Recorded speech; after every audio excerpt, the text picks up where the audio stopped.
Ideas erróneas sobre los tratamientos de adicciones. Muy buenas tardes, colega. Te saluda Carla Cabrera. Y como cada martes te saluda tu servidor y amigo, el psicólogo Jorge Ojeda, el día de hoy para dejar en claro algunas ideas que para nada favorecen a los tratamientos en adicciones. Y bueno, aquí les va la primera de ellas. Una de las ideas más equivocadas en el tratamiento de las adicciones en psicología y psicoterapia es que los usuarios van a dejar de consumir por sí mismos y el terapeuta atendiendo otro motivo de consulta. Imagínate este escenario, colega, donde este usuario va a decirle al terapeuta que consume alcohol y que ha tenido varios accidentes automovilísticos por este consumo. Y la terapeuta falla y entonces decide brincarse esa información tan importante, dar por hecho que el usuario va a dejar de consumir alcohol cuando resuelva la situación por la cual nos consulta. Es un grave error. Aquí el usuario, por ejemplo, le puede decir a la terapeuta, sí, sí consumo, y ya lo voy a dejar de hacer, pero un poquito, lo que quiero ahorita es que me atiendas, que tengo problemas, por ejemplo, en el trabajo y con mi esposa. Tache si el terapeuta deja pasar esta información, porque lo que debería conducir aquí es una valoración inicial por el consumo de alcohol. No demos por hecho que el usuario consume poquito, que nos promete que lo va a dejar, etcétera, etcétera. No confiemos, no demos por hecho que va a dejar de consumir por obra del Espíritu Santo. Tenemos que hacer una valoración inicial especializada en adicción. Sobre todo, por ejemplo, cuando el usuario ya te ha manifestado que a lo mejor sí consume una sustancia legal, pero ha puesto en riesgo su vida o ha puesto en riesgo la vida de otras personas.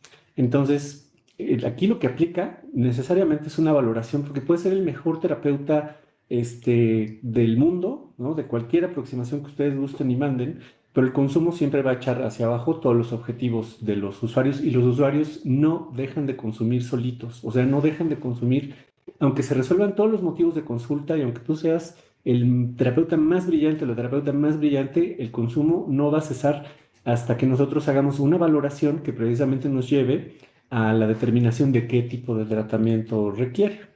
Si yo dejo pasar este dato tan importante y no hago la valoración inicial, lo que va a pasar en sesiones subsecuentes es que este usuario va a tener metas en altibajos.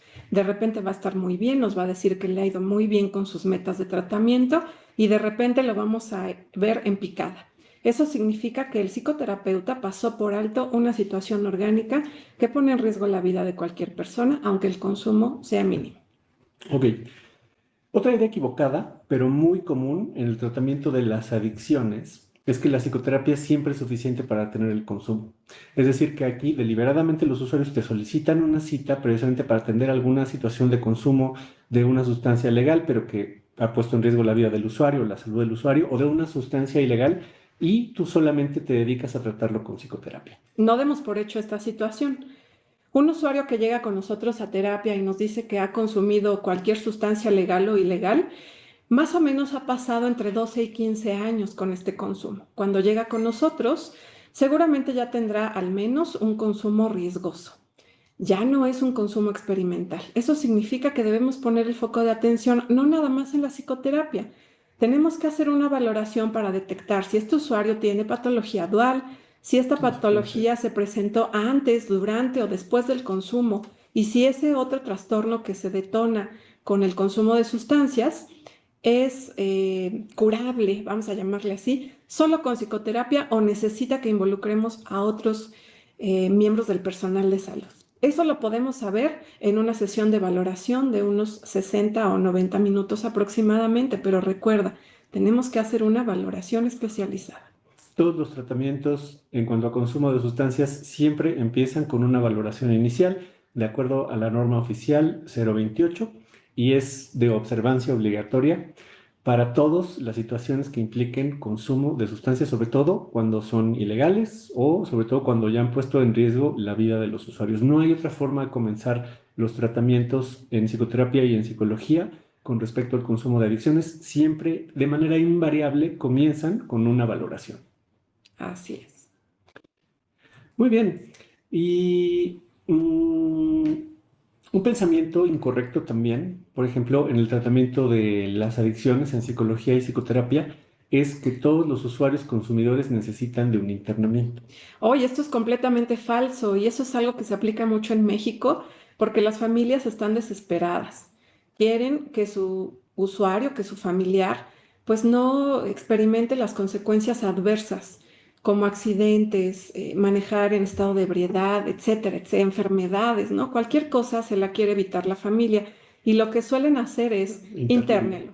Y entonces podemos encontrar lugares en México que no son los más recomendables que internan a los usuarios, pero realmente no hay un tratamiento que favorezca pues el trastorno por uso de sustancias que realmente rehabilite. Entonces, mucho ojo con eso.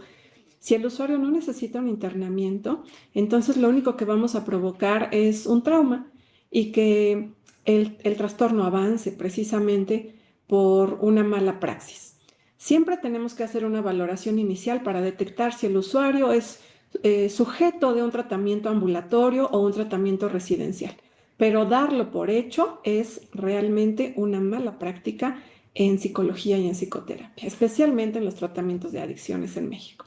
Vamos aquí a citar un concepto que es uno de nuestros conceptos favoritos de la terapia sistémica, que es el de la capacidad de maniobra del terapeuta, que viene del modelo del Mental Research Institute de la terapia centrada en el problema, que dice que entre más capacidad de maniobra tiene el terapeuta, menos capacidad de maniobra tienen los usuarios para dirigir el tratamiento, lo que nos parece una postura correcta. Es decir, entre más el usuario controla el tratamiento, menos posibilidades de maniobrar como terapeuta tenemos. Y por el contrario, si el terapeuta tiene más capacidad de maniobra, le ha quitado precisamente todas las posibilidades al usuario de interrumpir en el tratamiento. Y esto tiene mucho que ver precisamente con la valoración inicial, porque en muchas de las ocasiones, por ejemplo, nos llaman los usuarios y nos dicen, oiga, internenlo, ¿no? ¿Quién tiene la capacidad de maniobra ahí? La familia. Sobre Oiga, todo si el ajá. terapeuta accede a esta petición, cero capacidad de maniobra. Oiga, aplíquele una batería de pruebas. Oiga, dele un tratamiento de 5 sesiones, ¿no? Pero este es el más común, el de internal. Entonces aquí los que tienen la capacidad de maniobra pues son los familiares, son los usuarios y eso, al menos en el tratamiento de sustancias, de consumo de sustancias desde la terapia sistémica no puede ser. Los usuarios no deben tener control sobre el tratamiento, es el terapeuta el que debe tener el control absoluto sobre el tratamiento y suena muy tentador esto de internelo, ¿no? Dígame dónde. Pero como hace rato decía Carla, si nosotros accedemos a esta petición, entonces lo único que vamos a causar es precisamente que el usuario le tenga Aversión. aversión a los tratamientos psicológicos, a los tratamientos, a lo mejor psiquiátricos, si es que los requiere.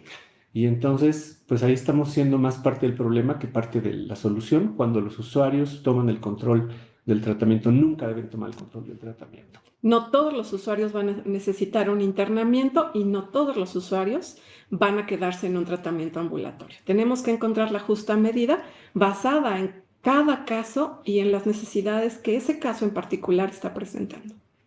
Ok, los trastornos causados por consumo de sustancias se curan con un medicamento. Completamente falso. Ojalá fuera cierto, porque si eso existiera, pues no tendríamos un problema de salud pública en todo el mundo. Prácticamente darían una pastillita a los doctores o los psiquiatras y ni siquiera tendríamos razón de existir todos los demás profesionales de la salud mental. Si ustedes encuentran este tipo de información, huyan de ahí, porque esto es completamente falso y es un discurso sobreprometedor, porque la realidad es que no es así. No existe un tratamiento farmacológico que cure el trastorno por uso de sustancias, ya que no es nada más una enfermedad orgánica, sino que es una enfermedad multifacética que se debe atender desde muchas caras. Y mucho ojo con este discurso. No existe un medicamento que cure el trastorno por uso de sustancias. Existen medicamentos que tratan algunas De manera sintomatologías psiquiátrica, ¿no? relacionadas, claro, y únicamente los psiquiatras lo pueden prescribir. Y si sin embargo, por ejemplo, si existiera la pastillita mágica, ¿no? O el remedio mágico, por ejemplo, no habría una norma oficial mexicana que dijera a todos los usuarios que están en una situación de consumo de sustancias tienen que ser sujetos de una valoración inicial para determinar el tratamiento. No habría, por ejemplo, las hojas de referencia, hacia los psiquiatras, por ejemplo, o hacia los centros de internamiento, en el caso que los usuarios requieren de un tratamiento residencial. No existirían los tratamientos multidisciplinarios. No existiría, por ejemplo, la aplicación de la terapia familiar estructural, por ejemplo, sobre todo cuando hay consumo en menores de edad. No existiría, por ejemplo, tampoco la aplicación de la terapia narrativa. No existiría la normatividad. No habría nada si hubiera la pastillita mágica. Entonces, pues la pastillita mágica no existe y por eso existen todas estas cosas. Siempre hemos pensado sobre el tratamiento de adicciones como una maquinaria bien importante, en la que el centro precisamente de esta maquinaria pues es el terapeuta, porque es con quien llegan de primera instancia los usuarios. Entonces, por ejemplo, ¿qué sucede? Hacemos la valoración inicial, determinamos el tipo de tratamiento, incluimos a un psiquiatra en caso de que sea necesario, incluimos a un centro especializado de internamiento en caso de que sea necesario, y es realmente un trabajo, pues yo diría bastante complejo. Y como que siento que es este terapeuta, el terapeuta de las adicciones, es un terapeuta que creo que es de los que más habilidades requiere en cuanto a situaciones clínicas, en cuanto al manejo de algunas herramientas de evaluación, como las que sugiere precisamente la NOM 028. Es un terapeuta que también tiene que tener muchísima comunicación con médicos psiquiatras, con internamiento. Entonces, no hay un medicamento que realmente diga ya te lo tomas y te curas del trastorno. No existe. Muy bien. Este es otro punto que también nuestros alumnos del Diplomado en Tratamiento de Adicciones nos han mencionado mucho. Y no es para espantarse, ¿eh? Las recaídas en los tratamientos de psicología y psicoterapia en cuanto a las situaciones de consumo son habituales y por lo tanto no deben tomarse como situaciones catastróficas. Por el contrario, son una oportunidad para reorganizar el tratamiento. En estos casos, el psicoterapeuta bajo ninguna circunstancia debe regañar al usuario, no ponernos en una posición de juez o de un familiar que regaña. Eso no sirve verdaderamente. Hay que detectar qué fue lo que falló. Inclusive hay que detectar si al psicoterapeuta se le pasó algún dato importante que esté relacionado con una situación orgánica. Casi siempre es lo que sucede. Hay una situación orgánica que lleva a la recaída, pero también hay que ver el otro lado. ¿Cuáles son las cosas que sí le han funcionado al usuario que lo han mantenido en abstinencia, por ejemplo? Entonces debemos estudiar los dos extremos. ¿Qué pasó en la recaída? ¿Qué falló en la recaída? ¿Y qué cosas le ayudan inclusive a regresar nuevamente a pedir apoyo psicológico? Hay que estar navegando en estas dos dimensiones y bajo ninguna circunstancia debemos catastrofizar el evento. Eso no es así. Las recaídas son parte de la Sí. recuperación, que es como una espiral en ascenso. Así que es normal. Ok, y creo que dos puntos muy importantes para evaluar las recaídas. Número uno, como decía Carla, bueno, o alguna situación orgánica. Y número dos, habitualmente cuando un paciente recae también se debe como a una situación de contexto. Esto que quiere decir que a lo mejor por ahí al terapeuta, ¿no? Se le pasó, por ejemplo, evaluar alguna amistad, algún contexto en donde el usuario se ponía en riesgo y entonces, bueno, pues ya volvió a consumir. Otro tipo de situaciones pues, son situaciones que son realmente imprevisibles, ¿no? Por ejemplo, ahorita nos estamos acordando de un caso a donde había un usuario que pidió a Carla precisamente una consulta por consumo de cocaína y alcohol. Y entonces ya de repente ya llevaba unos 2 muy buenos meses de abstinencia y de repente resulta que se entera de que su esposa lo engaña. Y entonces, bueno, pues es como un detonante que también habría que Claro. tener como por ahí en consideración, como para poder reevaluar toda la situación y ver realmente cómo le podemos ayudar a esto sobre las redes de apoyo, como dice Carla, los factores protectores, una reevaluación, por ejemplo, también con el médico psiquiatra. Entonces, son una oportunidad para reorganizar el tratamiento, las recaídas. Estaba pensando ahorita en otra idea errónea que se estila mucho y es dar tratamientos simultáneos al mismo usuario. Ajá. Me refiero a tratamiento individual, familiar, de pareja, en el mismo momento, consejería, todos los tratamientos que tengamos a la mano. Esto es completamente falso, sobre todo si el usuario no quiere estar con nosotros en la sesión. Lo recomendable es un terapeuta altamente capacitado y altamente efectivo sea el que controle el tratamiento. De nada va a servir tener muchos tratamientos que no van a dar en el clavo. Mejor trabajemos una modalidad con un terapeuta altamente efectivo y con eso vamos a tener unos excelentes resultados. Porque se estila mucho, sobre todo en los centros de adicciones se estila mucho que hoy tiene terapia individual, por ejemplo, con Carla, Cognitivo-conductual, por ejemplo. y luego de repente Terapia familiar, sistémica sistémica. con Jorge. Y luego tiene terapia de grupo con orientación humanista. Y luego va ya que sale a lo mejor del centro residencial, va a los grupos de AA. Y luego también va a terapia de pareja psicoanalítica. Bueno, Wow. imagínense como todo ese Mezcolanza de modelos. terapéuticos que realmente no le van a dar cierto al usuario bajo ninguna circunstancia. Entonces, lo más recomendable es que sea un solo terapeuta, como hace rato les decíamos, que es el centro de la maquinaria, el que controla realmente todos los encuentros terapéuticos que va a tener el usuario con la familia, con su pareja, con el psiquiatra, a hacerse reevaluaciones. Entonces, el mezclar los tratamientos también es una idea completamente errónea, ¿no? Tanto en las situaciones de consumo como en otro tipo, como en cualquier otro tipo de situaciones, no es bueno mezclar los tratamientos, no es bueno tener tratamientos Simultáneos. simultáneos. La simultaneidad de los tratamientos lo único que va a provocar es un desgaste en el equipo de terapeutas y una baja adherencia al tratamiento, porque tiene que estar muchas veces, muchos días y muchas semanas asistiendo a la sesión y lo que ellos quieren es brevedad, eficacia e ir a su vida a resolver las situaciones que tienen que resolver de manera cotidiana, con la familia, con el trabajo, etcétera. Quieren estar la menor cantidad de tiempo en los servicios de salud. Entonces, ¿qué se recomienda? Un terapeuta altamente capacitado y efectivo que controle el tratamiento y que sea breve, por supuesto. Muy bien, los invitamos al octavo diplomado en tratamiento de adicciones, que es completamente en línea. Es un curso breve de 7 meses que tenemos en conjunto con Universidad La Salle. Esta es la edición número 7. En esta ocasión va a tener horario de asistencia de 2 sábados al mes. Todo el curso es a través de videoconferencia Zoom.